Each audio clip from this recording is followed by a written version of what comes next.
വീട്ടിലേക്ക് എല്ലാവർക്കും സ്വാഗതം. ഇന്ന് നമ്മൾ ഉണ്ടാക്കാൻ പോണത് ഒരു കക്ക കൊണ്ടുള്ളൊരു കറിയാണ്. അപ്പോൾ അതെല്ലാവരും വെച്ച് കാണുന്നില്ല. അപ്പോൾ ഇതിലേക്ക് വേണ്ടത് കക്കിറച്ചിയാണ്. ഇത് തൊണ്ടുള്ള കക്കയാണ് എനിക്ക് കിട്ടിയത്.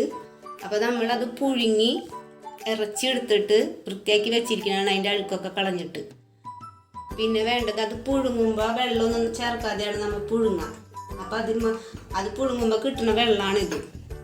ഇതാണ് ഈ കറിക്ക് കൂടുതൽ ടേസ്റ്റ് കൊടുക്കുന്നത്. പിന്നെ ഇത് മാങ്ങ ഇട്ടിട്ടാണ് നമ്മൾ വയ്ക്കുന്നത്.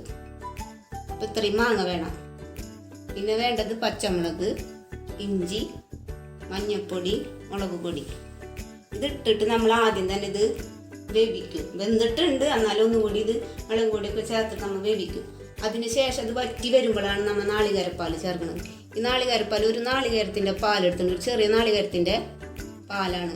അപ്പോൾ 2 പ്രാവശ്യമായിട്ട് ഞാൻ പിഴിഞ്ഞ് വെച്ചിട്ടുണ്ട്. ഇത് ആദ്യത്തെ പാലും രണ്ടാമത് പിഴിഞ്ഞെടുത്ത പാലും.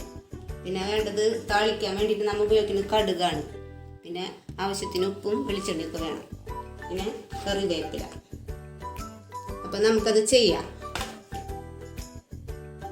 അപ്പോൾ നമ്മളിത് മാങ്ങ കഷ്ണങ്ങളാക്കി ഇട്ടിട്ടുണ്ട്. പിന്നെ ഇഞ്ചിയും പച്ചമുളകും വേപ്പിലയും ചതച്ചിട്ടിട്ടുണ്ട്. മാങ്ങ ദേ ഇത്രയും പോകുന്ന മാങ്ങയാണ്. അങ്ങനത്തെ ഒരെണ്ണവും പിന്നെ ഒരു കഷ്ണം കൂടി ഇതിൽ നിന്ന് എടുത്തിട്ടുണ്ട്. ഒരു മാങ്ങ വലുതാണ് എടുത്തിരിക്കുന്നത്. പിന്നെ 3 ടീസ്പൂൺ മുളക് പൊടി എടുത്തിട്ടുണ്ട്. ഓരോരുത്തരും എരിവിനനുസരിച്ച് എടുക്കാം.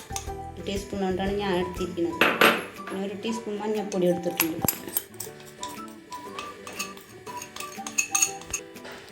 കുറച്ച് വെളിച്ചെണ്ണ ഒഴിക്കുകയാണ്.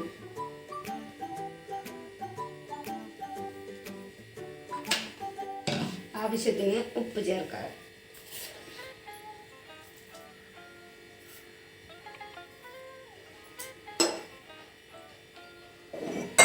വെള്ളം ഒഴിച്ചിട്ട് നമുക്കിതൊന്ന് മിക്സാക്കി കൊടുക്കാം.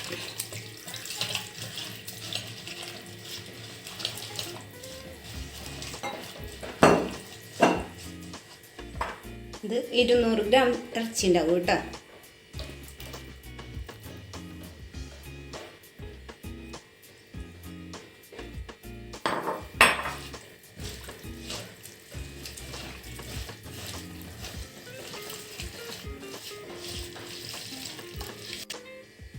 അപ്പോൾ കക്കിറച്ചിയും മാങ്ങയൊക്കെ ചേർത്ത് ഇത്രയ്ക്ക് വെള്ളം ഒഴിച്ചിട്ടുള്ളൂ. മാങ്ങ ഒക്കെ വെന്ത് വരണം. കക്കിറച്ചി പിന്നെ നമ്മൾ പുടുങ്ങുമ്പോൾ തന്നെ കുറച്ച് വെന്തിട്ടുണ്ട്. അപ്പോൾ ഇതൊന്ന് വറ്റി വരട്ടെ. നമുക്ക് അടുപ്പത്ത് വയ്ക്കാം. അടുപ്പത്ത് വെച്ചിട്ടുണ്ട്. അപ്പോൾ അതൊന്ന് വറ്റി വരട്ടെ. അപ്പോൾ നമ്മുടെ കക്കക്കറി ദേ ഈ പരുവത്തിലായിട്ടുണ്ട് കേട്ടോ. അപ്പോൾ നമുക്ക് നാളികേരപ്പാൽ ചേർക്കാം. നാളികേരപ്പാലിന് പകരം നമുക്ക് തേങ്ങ അരച്ച് ചേർക്കാം. പാലാണ് ചേർക്കണമെങ്കിൽ പാല് ചേർക്കാം. ഏത് വേണമെങ്കിലും ചെയ്യാം. അപ്പം നമുക്ക് പാല് ചേർക്കാം.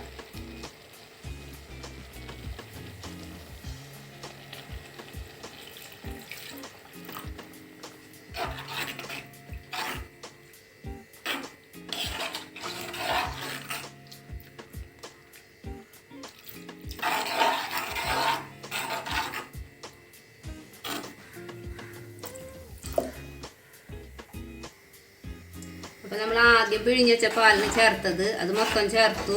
രണ്ടാമത് പിഴിഞ്ഞ് വെച്ചത് ചേർത്തിട്ടില്ല. പിന്നെ ചേർക്കണത് ഈ കക്ക വെള്ളമാണ് കേട്ടോ. കക്ക പുഴുങ്ങുമ്പോൾ കിട്ടുന്ന വെള്ളമാണിത്. ഇതാണ് ഈ കറിക്ക് ടേസ്റ്റ് കൊടുക്കുന്നത്.